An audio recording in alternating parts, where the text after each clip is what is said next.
And thank you all for being here. And thank you to the program committee for the wisdom to put it in my hometown. I'm from Santa Barbara. So I'm going to talk to you about OpenROAD. It's been mentioned a bunch of times here, but I'm going to give you the lay of the land of OpenROAD. I realize I didn't get the memo. I don't have a good, bad, and the ugly slide, but I will do a little bit of the past, the present, and the future instead. And if you're wondering what Precision Innovations is, it will become clear in a little bit. So OpenROAD, what is it? OpenROAD was started with a simple goal: to be able to make a chip in 24 hours with no human intervention, starting from RTL. You write your RTL. I realize that's not a simple task, but we're saying, assume the user's got to do something here, or you got to tell us what to build. But after that, can you push the button and get a chip? And that's a pretty audacious goal. If anyone's done chip design, you know that doesn't normally how it goes, right? So clearly we had to focus on ease of use, if it's going to be push button, and runtime, if we're going to hit the 24 hours. You can see our little logo down there in the bottom, the little 24 hours. That's how important it is to us. We put it in our logo. So ease of use. And what do we get if we do this? Well, we go after schedule. That's always a big problem in the industry, is how long does it take? If you can go RTL-to-GDS 2 in 24 hours, obviously that's a pretty good schedule. Expertise, no human in the loop. You can't get much more lower barrier than that. And cost, it's fully open source, so you can run as many copies as you want. You can run it in the cloud, you can run it on your laptop. It works everywhere. So this is an audacious goal, right? This is not a small task. And this was really would have a revolutionary impact to be fully achieved. I will say it's a goal, not always 100% of reality, but that's where we're headed toward, right? And what do we get if we do this? Well, basically we expand the space of hardware design dramatically, because people can do it without having to, it's enough of a lift to learn system Verilog if you're just an ordinary C++ programmer. How does all this stuff work? Without having to learn how do you do a power grid, and how do you put in well taps, and all of the physical back end, right? So if we can take that and make it automated, we believe many more people will do hardware. And we also see the need for hardware growing all the time. Specialized chips for many, many purposes. Right, for many years, those of us around just kind of expected the free lunch of your x86 is just faster every year. You don't need specialized hardware. You just wait for the faster chip. That free lunch has long since passed. And so it enables not only hardware innovation, but it also enables the academic side, research, education, workforce development. These are big items. If you look at the new CHIPS Act, it's getting a lot of attention. I'll say, as my background is not as an academic EDA research has become somewhat disconnected from the state of the art of non-academic practice, because the systems have become large and integrated. Too much for any one person to sort of write such a large system by themselves. And the point tool era in commercial EDA is long past. This really gives a platform. If you want to work on one part of the problem, you can do it in the context of a platform that is equivalent to a large-scale commercial system. So that's kind of what we're after, is this very simple push-button thing. But this, of course, is reality. The simple push-button has a lot of complexity behind it, right? The little task at the quote at the bottom is from Grady Booch. The task of software development team is to engineer the illusion of simplicity, right? There is a lot of complexity behind that, no human in the loop, pushing the button. OK, so the background. How did it get started? Well, US government created the Electronics Resurgence Initiative. And in 2018, we were lucky to have a very wise program manager at DARPA, Andreas, who saw the need to revolutionize this area, right? So UCSD, sister campus, was the prime on this. In DARPA speak, that means they get the money, and then they get to dole it out to all the other subs. So other universities were involved, University of Michigan, University of Minnesota, Brown, so forth. Industry partners like Qualcomm, ARM were involved. And this was a 4-year grant to create the vision of the previous slide. You can see 4-year grant means kind of running to the end. We've got a small extension, we've got a little extra money, but it's basically come to the end. So Precision Innovations, where I'm from, is a corporate entity created to carry OpenROAD forward. It was initially created so that UCSD could sub out and hire software professionals like myself to supplement the academics. But as the UCSD initial grant is running out, Precision Innovations remains the core team, and its job is to carry this project forward. We don't want it to simply end when the DARPA money runs out. We want this to be a long-standing, in perpetuity project. So I say it's for profit. There's really no profit. It's just enough to keep us going. I'm the VP of R&D. Unless you think that means anything grand, we are a very small company, and my nose is in the code every day. I've been in the EDA industry for about 30 years. Cadence, Synopsys, Intel twice, various startups acquired by various other companies. I'm not an academic in the slightest, but I do enjoy kind of being embedded in academia through this. I've never really been a large open source person. I've contributed and played around as a hobby, but this is my first time I am a paid open source developer. It's an honor to be able to do that because a lot of people can only do open source in their spare time while doing their daytime gig.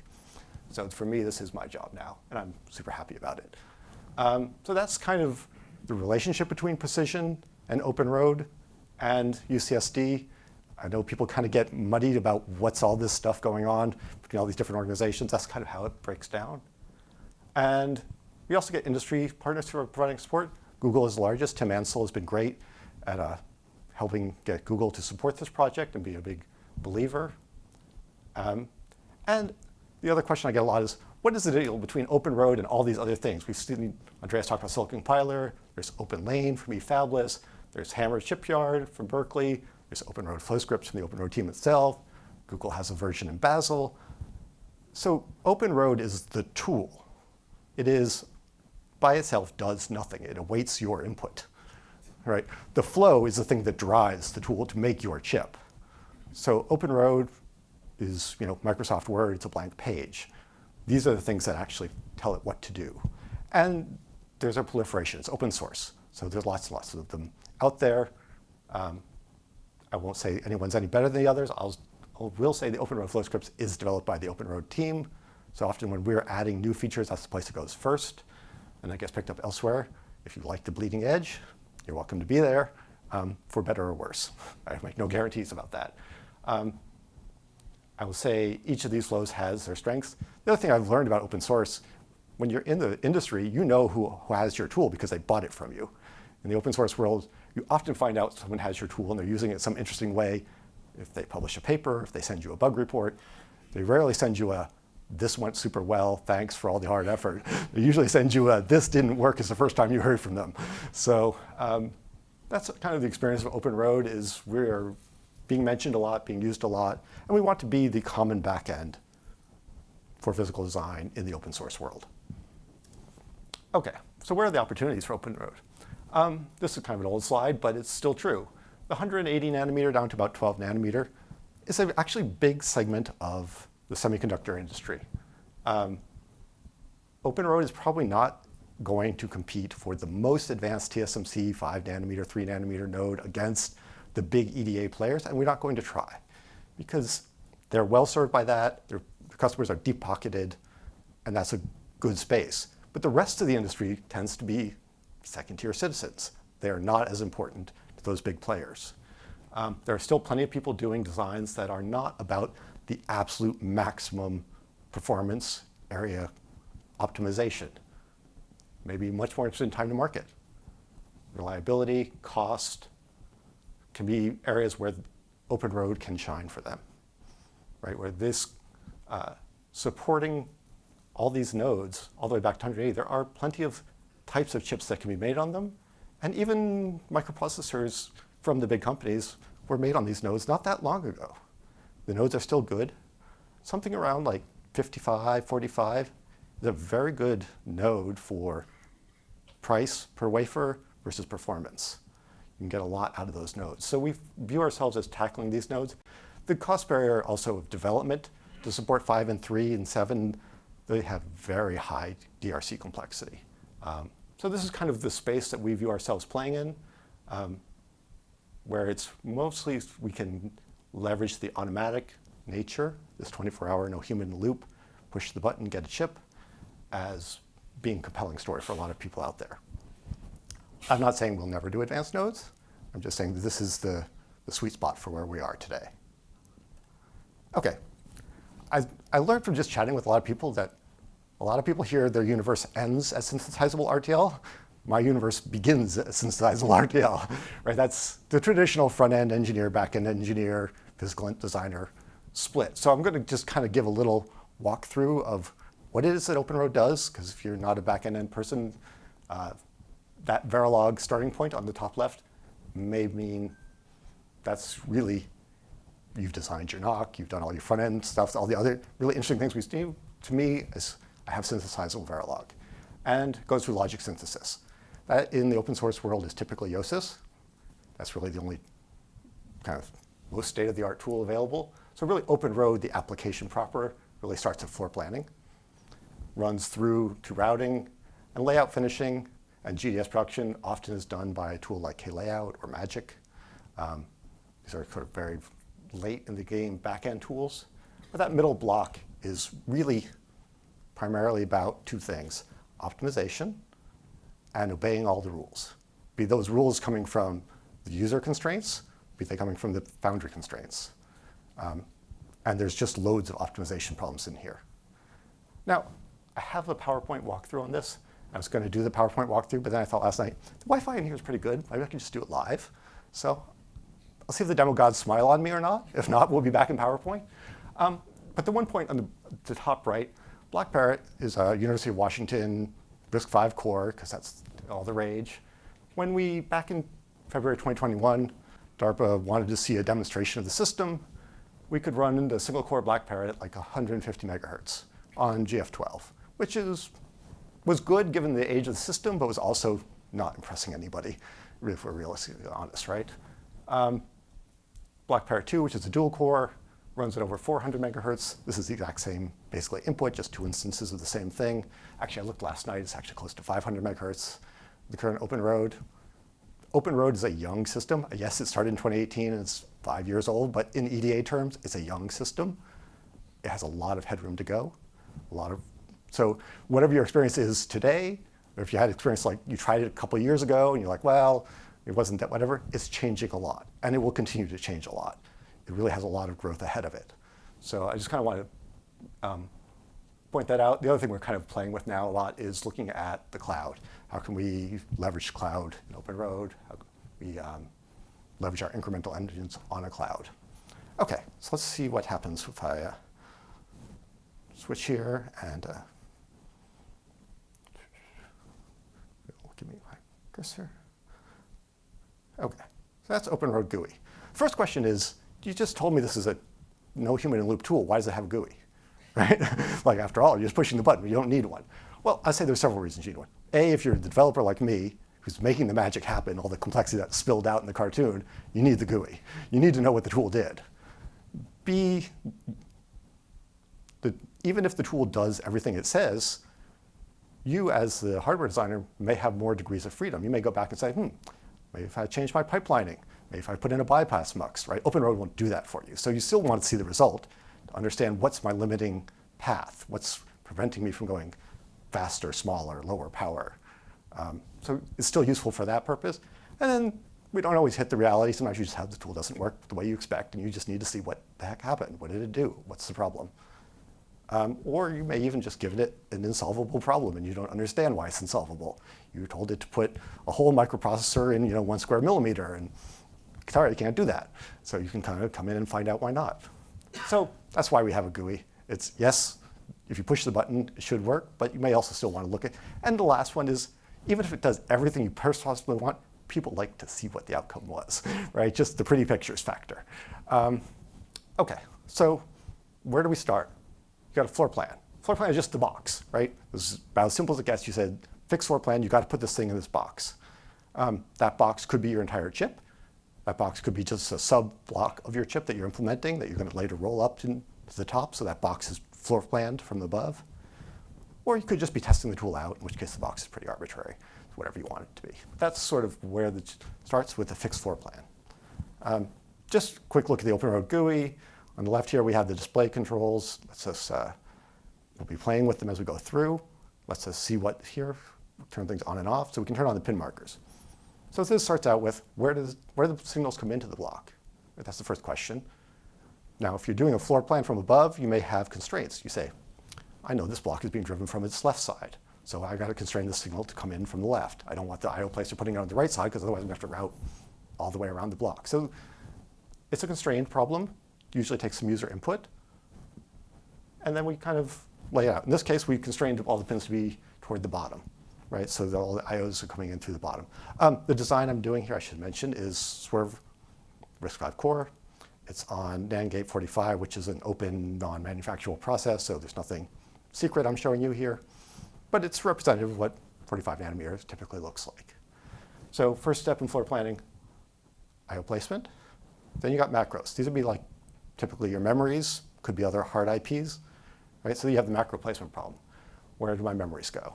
Where do my blocks go? So this is actually an interesting problem itself, and I'm going to talk a little about some of the areas where we've been advancing this. But this is kind of an example of a macro placement. You've got a bunch of RAMs of different sizes, and they're placed in what we think is a good location. Now, after you kind of get this far, you tend to think about the power grid. Power grid for this block is pretty simple. I turn on power. You can see it's just a mesh. Right? It's just overlaid over the top, kind of a simple grid. If we look at like one of these macros, you can see the macro has an internal grid and coming over the top of it and dropping down and connecting to it. Designing power grid, this one's pretty simple, can get pretty involved, depending on structures. This is the kind of thing, you don't even have to think about in Verilog. Power just magically arrives, but actually it's not so magical. There's a lot of considerations in here with the wires, IR drop, EM, the like. The simple answer is overdo it, because a robust grid will work well. The bad answer of that is, of course, you're giving up routing resource. And so this is an area where there's actually some interesting work gone on about trying to figure out what parts of the power grid don't you really need to be as robust as the other, where can you take out? But that's power grid generation. And there's sort of automated, in general, all the flows, I said OpenROAD is just a tool, right? All the flows will make some sort of opinionated defaults for you. And those are usually pretty good, but you may over time want to take them out and put in your own sort of choices. Okay, other things, I'll just turn on well taps for a second. It's kind of not, it's a little hard to see, but they're the thin little lines. The sort of thing you have to do in making legal layout. So there's a lot of these sort of things that are just low-level details nobody wants to think about. The tool has to do, though, to meet all the rules. If you don't know what a well tap is, basically you have your transistors, and they have to have the well tied to the power that's associated with that well. And they have to be spaced every so often, and there's a whole bunch of rules. It's not so much optimization as is following a whole lot of rules and getting them right. This is the kind of thing that OpenROAD try to take away the pain of doing. Okay, so at this point we've got our macros down. We've got to get our standard cells down. Right? That's really a two-step placement problem. I'll just turn on standard cells. Okay, so what do we see? We see the cells have been kind of laid out. Placement problem is an optimization problem. What you want is minimum wire length, like you almost always want. Shorter wires, less capacitance, faster chips, less power dissipation. It's all good, but of course, in the limited case, you put them all on top of each other, it's obviously not usable, right? So you have to meet some sort of density constraint. They have to be spread out enough that it still remains routable. So that's kind of, it's done in two phases. First, you kind of just globally get them in about the right place, and then legalization is you actually snap them into their final location so they're correctly hooked up to the power grid. If you just kind of zoom in, I don't know, any old spot, you can see cells and rows, right? That's kind of how legal layout looks. You just have rows and rows of standard cells. And the little squiggly bits are the pins of the cells. The sort of lighter blue are the blockages. That's wire that's been used inside the cell to implement it. If you're not used to looking at standard cells, it's pretty simple. I'll show you briefly the inspector. If you click on one of these guys, tell you who he is. Is his name, is where he came from in the RTL hierarchy. That last bit that's just a number it's been through synthesis, so it makes up a name because it was just in your code was just some sort of plus sign or operator. And it shows you the object that it's connected to, the nets that it's going to. You can say, okay, what's this guy? This guy happens to be a half adder. We can look at his sum bit, could zoom to him. He's fanning out to some other places. That's kind of the gist of placement. So you've got your standard cells placed, macros placed. I just wanted to take a little side tour and just say, we can bring up the hierarchy browser, take a sec to load, turn on the view. If you're a front-end designer, you might ask the question of, where did my different modules go physically, right? So this is Swerve, so there's one, at the top level, we have one block which has all the memories in it. We have another block which has a core in it. So those are kind of color-coded. If I sort of twist open the little tab, right, it expands down the hierarchy, shows me the next level of where things went. Hopefully these things, if you look, okay, we probably have instruction fetch, some kind of decode, some kind of execute unit, and you can kind of see how they're getting laid out. So this kind of lets you see also various statistics about how many gates are in each unit, how many macros are in each unit. Lets you relate back to your logical design, what's going on. So it's kind of just an alternate view. Obviously, if you do synthesis flat, it's not very helpful. You have to preserve some hierarchy in the synthesis. But that lets you get a look at what your design looks like. OK, so we've got our gates down, we've got our standard cells down. There's one more thing we really need to talk about, which is the clock tree. Everybody just writes @clock, but that clock doesn't get there by magic. That clock gets there by clock tree synthesis. So let me turn off standard cells for a second and turn on just the clock tree, just the clock nets. And so that's like an example of what a clock tree would look like. This one's been fully routed, but you need to get your clock, which is coming in this design, kind of in the bottom left corner, and in a perfect clock tree, it would arrive simultaneously at all registers at the same exact instance with 0 delay. Not really achievable, but we try and get close, right? So again, we give you kind of some report. We have a clock tree viewer. Bring it up. This shows you kind of a picture of what your clock tree is looked like in time. So the left axis is time. Starts at the top is 0. That's when you entered the chip or the block. And then in a perfect clock tree, those lines horizontally would be completely straight across. Everyone would arrive at each level at exactly the same moment. That was interesting.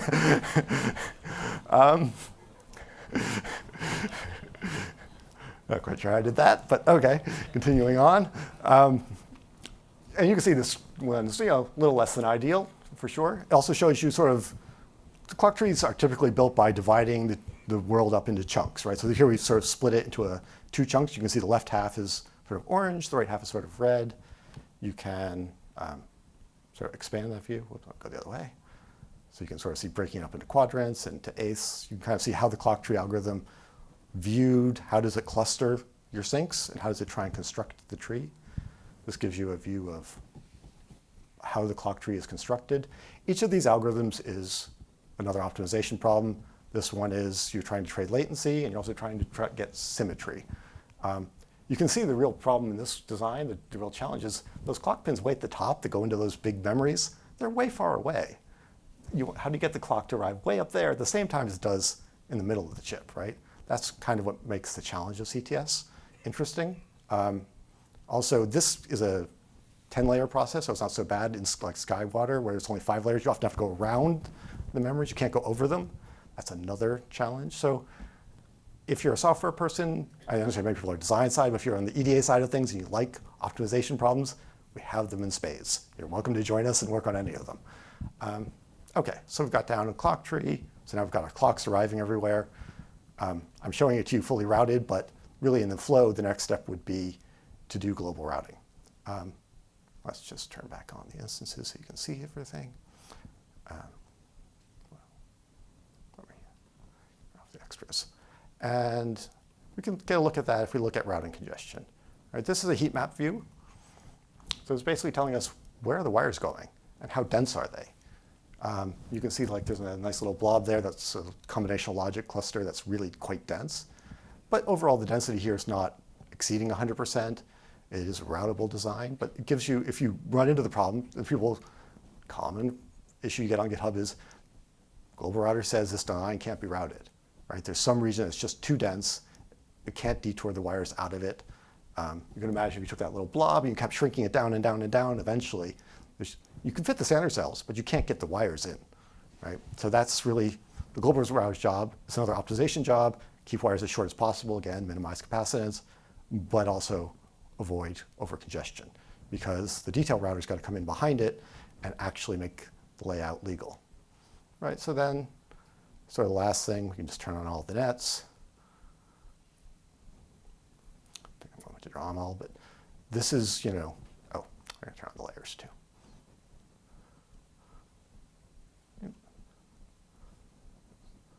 There we go. Fully routed design with the power grid on. That's what you get out at the end. And that's a pretty nice view of the world. I'm going to, just for simplicity, let's turn off power and ground.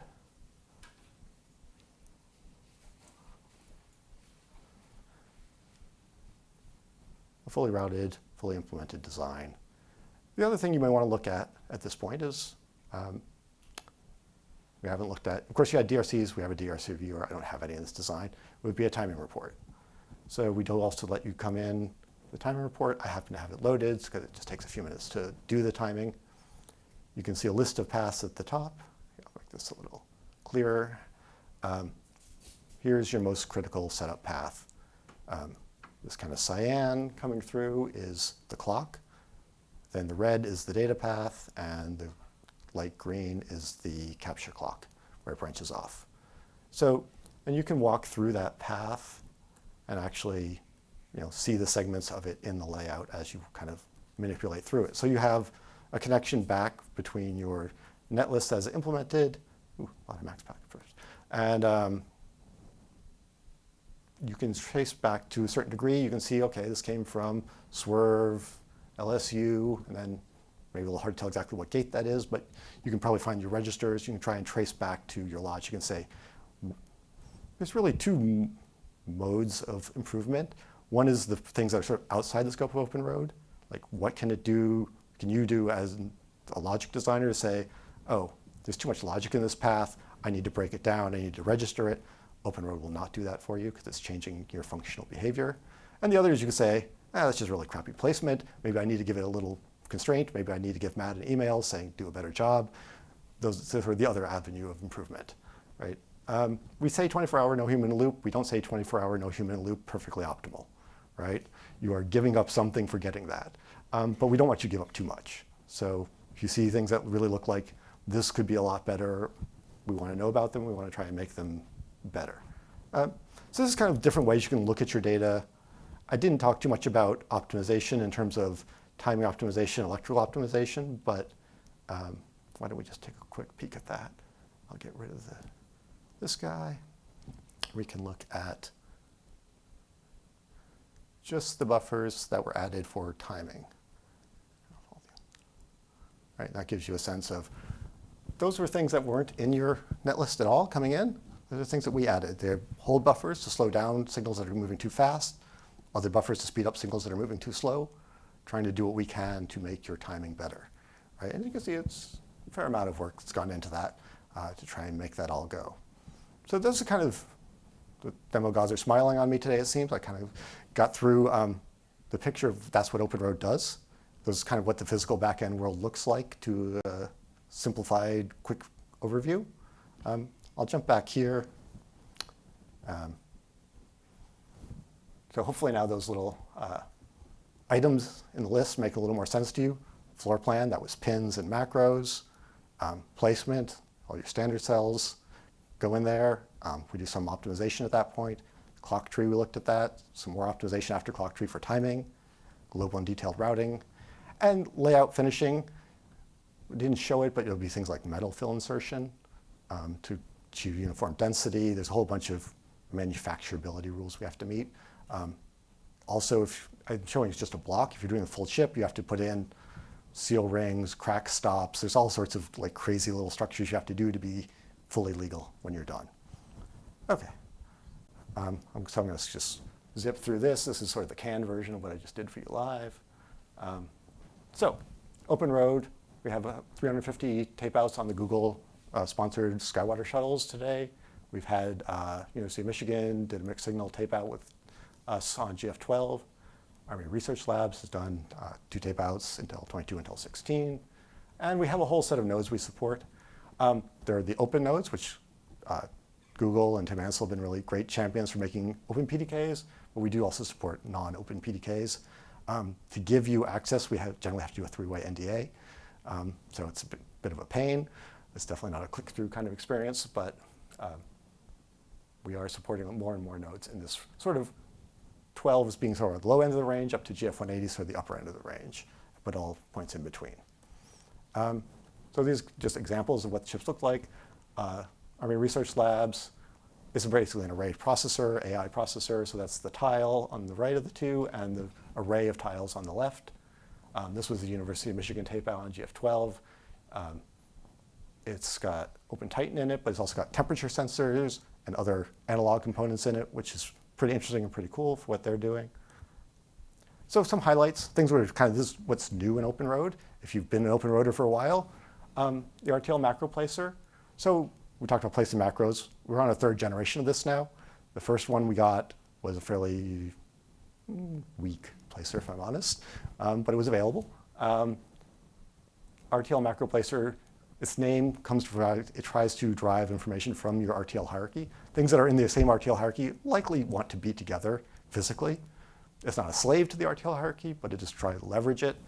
And it's been getting to get pretty good results. It tries to emulate human thinking in terms of its cost functions and how it should lay out the macros.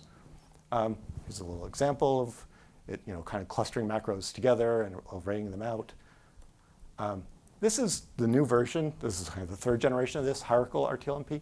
This is kind of an interesting chip. This is a 760 macros in this chip, right? It's almost all macros when you look at it. There are standard cells squished in between. This is an AI accelerator.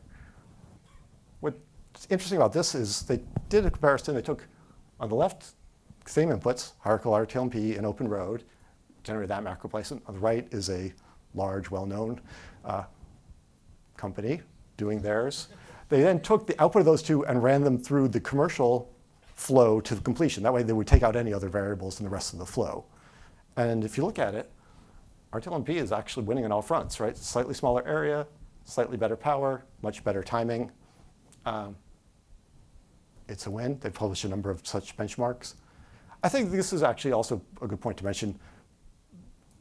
This is the point at which a student says, I published the paper, next paper, right? This is the difference in having precision innovations behind this is that students hand this off to us, and we will own that going forward, right? Because a student will say, it's a bug in something I did a while ago, or they'll just graduate. To make these things live long term. Also, you don't get any extra points for writing good documentation or unit tests when you publish a paper, right? But if you want to own the project for the next 10 years, you do. So that's kind of the other thing that's sort of having software professionals here. We can take for the state-of-the-art academic research, bring it into OpenROAD, and support it long term, and make it into a product, and not just a one-time event.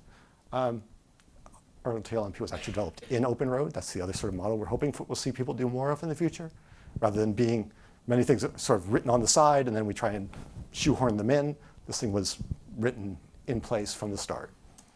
We have an auto-tuner. Auto-tuner's job is very simple. It's to turn all the knobs. If you're a machine learning person, this is hyperparameter optimization. EDA tools have hundreds, if not thousands, of knobs. Part of the no human in the loop story. This particular test case, IBEX on Sky 130, auto-tuning gets a 23% improvement in Fmax, clock frequency, 45% less power versus sort of just reasonable defaults, right? If you sort of tune it to that design on that node, you can kind of go a lot further. I'm going to go a little faster. We have a next generation partitioner coming along, basically designed to place HMetis, if you know it, which is sort of a state-of-the-art non-open source partitioner. In some ways trying to exceed it by actually having more timing awareness and the like. We kind of went through the viewers, so I won't say too much other than you can export all those views for machine learning. We had someone in Brazil ask for that, so the next day we gave it to them. That's the beauty of open source, right? And the GUI was originally developed by me, so I can see what the tool does. So we have a lot of developer GUIs. These are not the sort of things that any commercial tool will show you, the guts of how they work. This is like a standard cell placement, global placement. You can see one of them selected. You can watch it evolve. In the detailed router, you can see how it's doing pin access. little hard to see the details, but the little yellow box is it's trying to drop a via and it's getting spacing violation. You can see how does it think about it.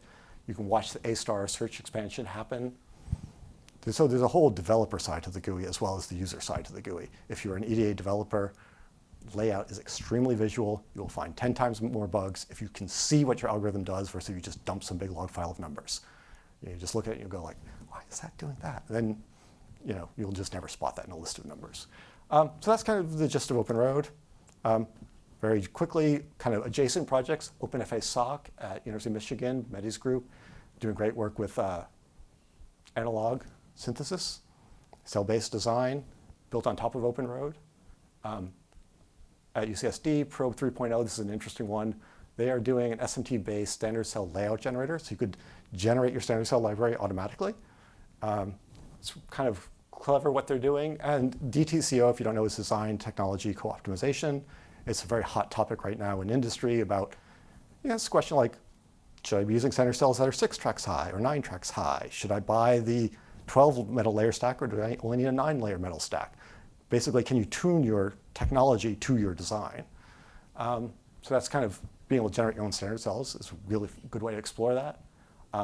Metrics, Andreas was mentioning it in Silicon Pilot. Everyone wants metrics.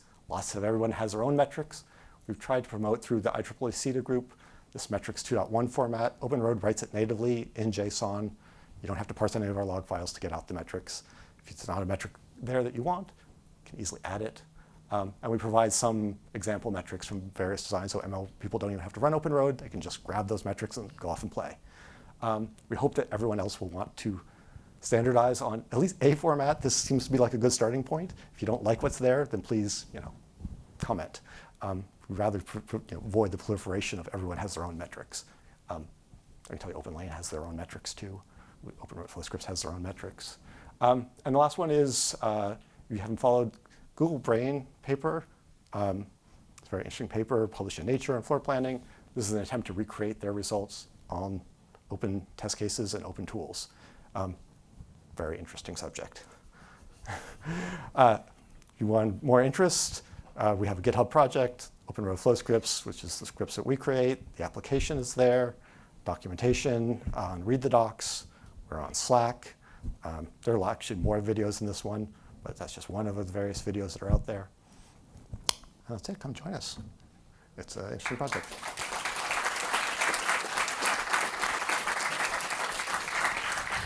Thank you. Great presentation. Questions? So you mentioned that you don't get to chat to your users until a GitHub issue has been filed. So let me take a moment to say thanks for your work. A bunch of my projects wouldn't have been possible without the work you've done. Yeah, bottom of my heart, thanks. Can't wait to play with the GUI. Here's my GitHub issue that should probably actually be a discussion.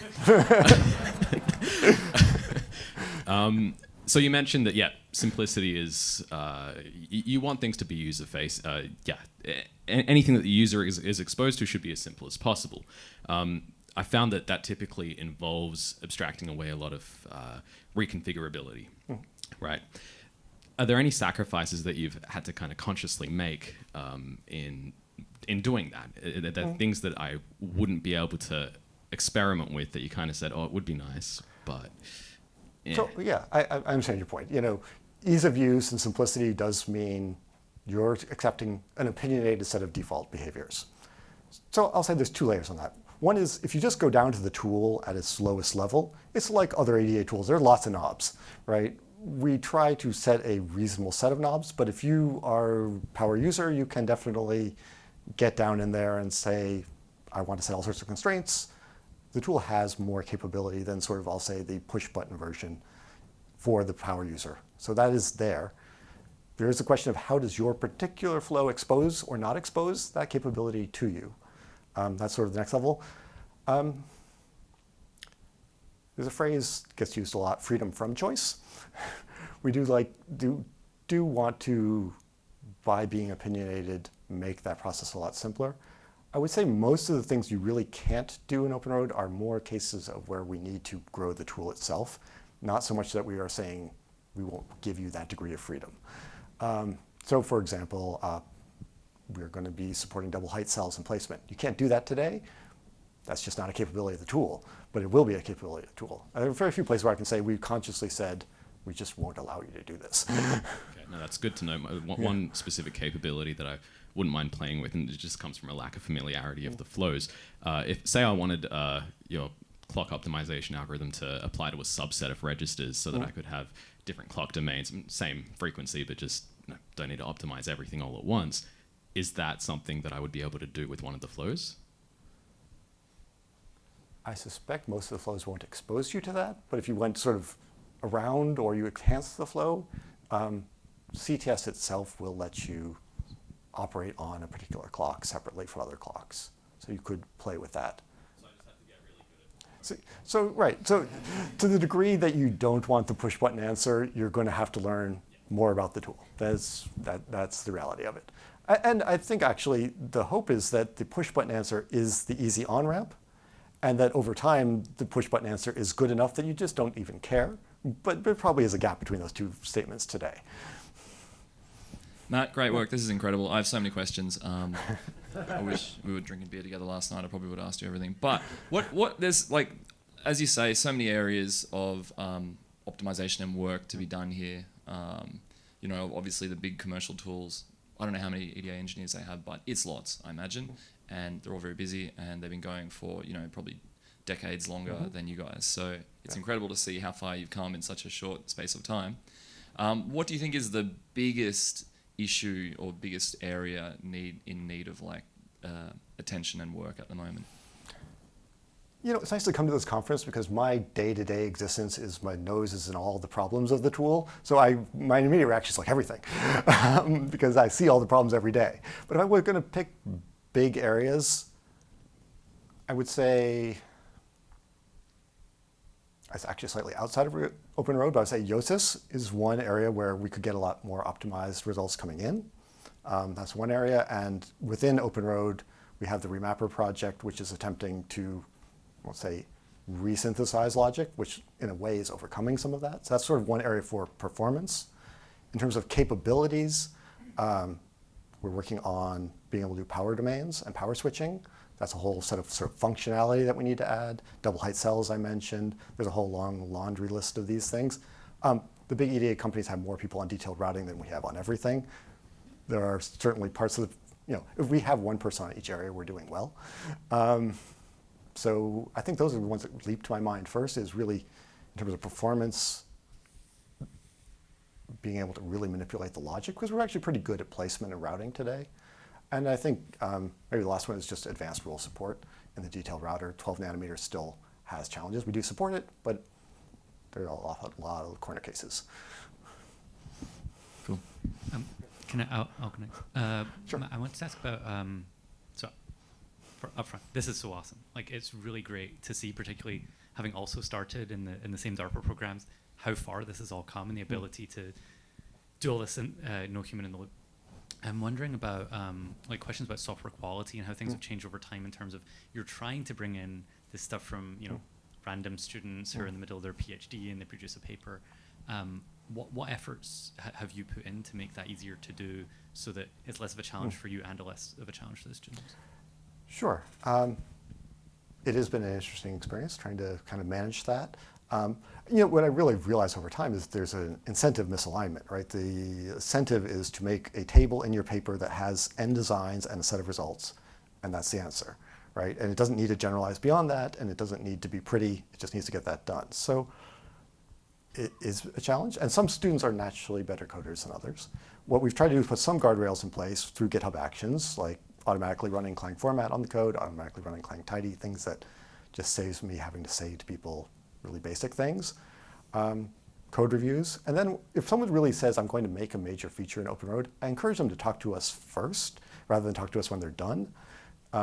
Things like adopt a Google coding style. We're trying to use that. Not all of our code complies because it came from history. So sort of basic software practice. And then the other one is really trying to get people to write unit tests up front.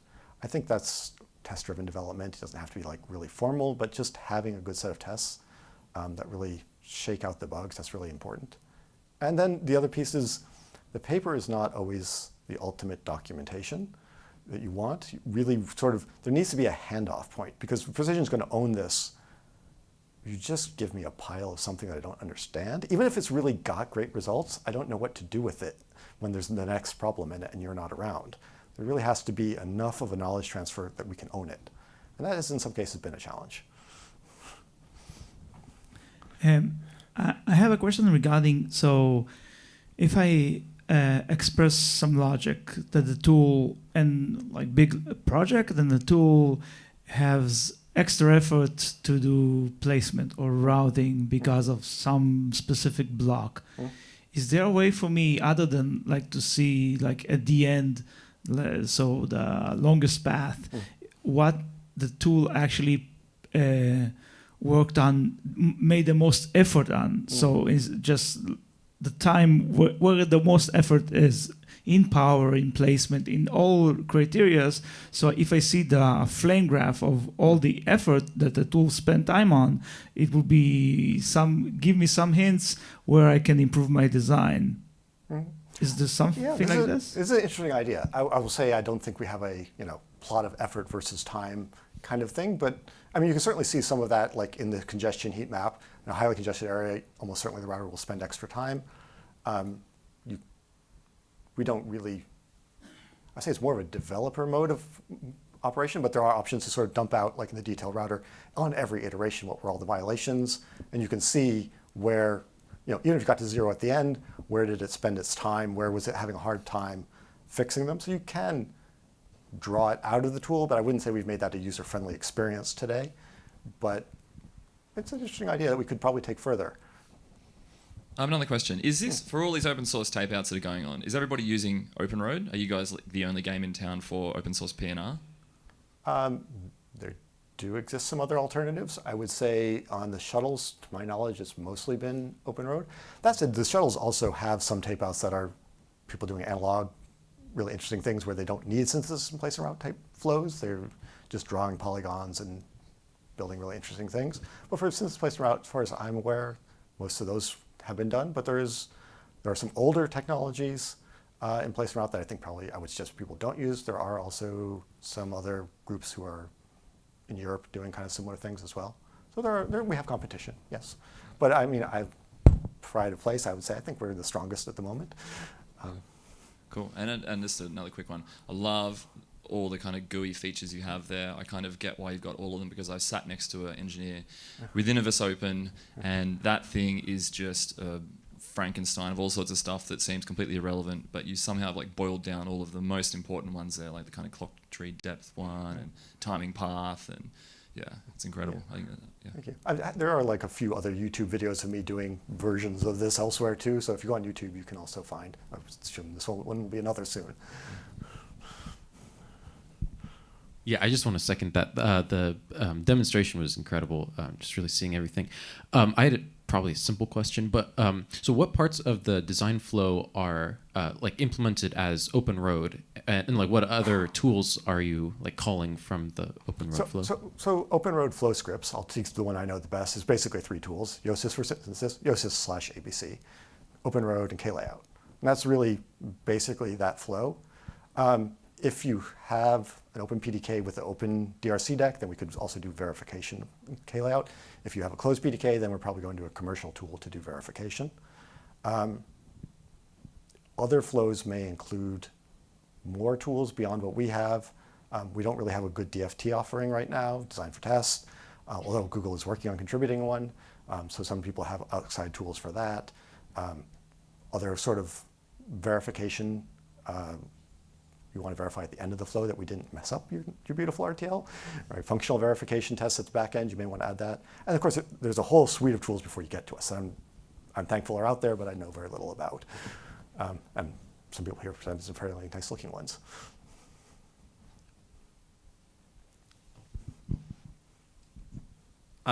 First of all, are all these tools that are used by it bundled with it in the installation? The installation has been a huge headache. So, it depends on which flow you're talking about. Typically, people don't just check out OpenROAD and build it from source as one single entity. They usually choose a flow. So many of the flows have chosen to go with Docker containers to make that installation problem simpler. Some people, particularly in corporate environments, may not be allowed to run Docker, so they go through the pain of installing and compiling their tools. Certainly, so compiler yesterday, you could just push it onto AWS. That's a great way to go too.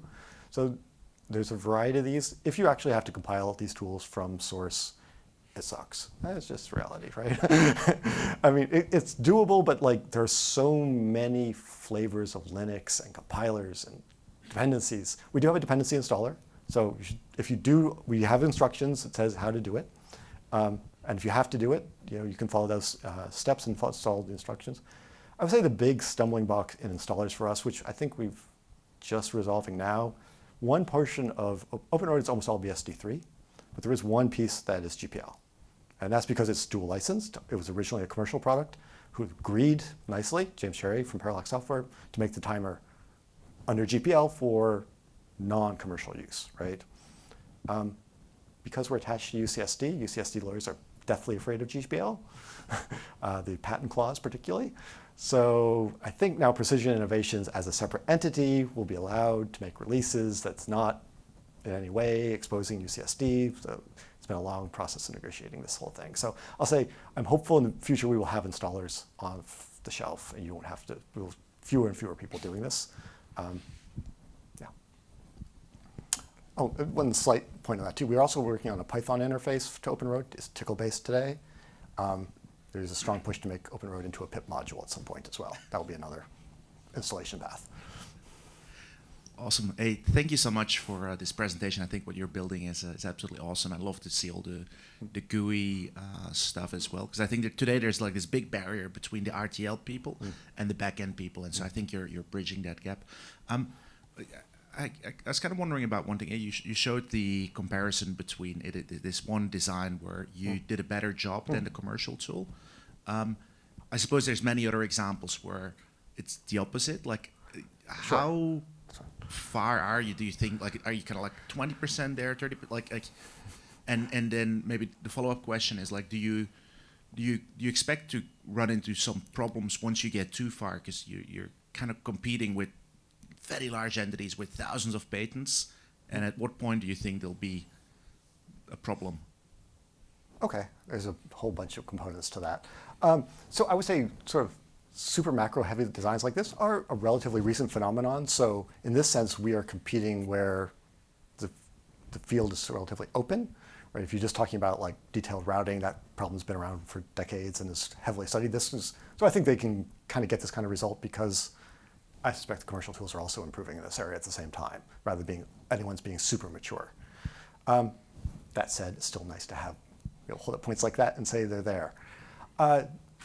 In general, people ask me, is OpenROAD going to put one of these big players out of business? I have to say, on the face of it, it's kind of a crazy idea. Can you really imagine that like 10 people can put out of business like a team that's got like 500 people in R&D doing what we're doing? If we can, they should frankly hire me at 50x my salary and just I don't see where a risk to them. I also see, if you look at where their bread and butter is, and I've been in EDA for 30 years, it's serving the big accounts on the advanced nodes. Those are the people who have the deep pockets. We're really not competing with them. We're not going to take anybody out at TSMC 3 nanometers for the next iPhone chip. It's not the right market for us. That's why I said we're looking at the older nodes, which the EDA market does serve, but as a second tier, like, yeah, we'll sell you the tools, we'll make the money, but we're not very interested, right? But you're down to 12 nanometers, right? 12, yeah. So 12 is sort of at the borderline of it's interesting. It's not. I don't think, though, anyone should view us as threatening. What I think they should view us as, and it's actually hard to convince people, is I think we're opening the funnel. Many more hardware designers and hardware design starts will exist because of OpenROAD. People will come from software to hardware who would never have done so otherwise. In fact, I've chatted with some here today, right? And I've chatted with them in other places too. People say, I never thought about making a chip, right? Never was in my realm of possibility. I'm a C++ programmer. This, by the way, this particular design is also interesting. It's another DARPA program, real-time machine learning, where they're taking high-level descriptions and compiling them into hardware. The reason there's so many macros is those are AI primitives, right? So automating high-level to compilation all the way into silicon has been the dream of EDA. In fact, Cadence used to have products, Silicon Compiler, right? Like that's been the dream forever. this looks like compilation. And we're getting closer. And that 24-hour no human loop that's the goal of silicon compilation. Cool, thanks. Cool, I think we've got to wrap it up there. Let's thank Matt. Cheers, mate.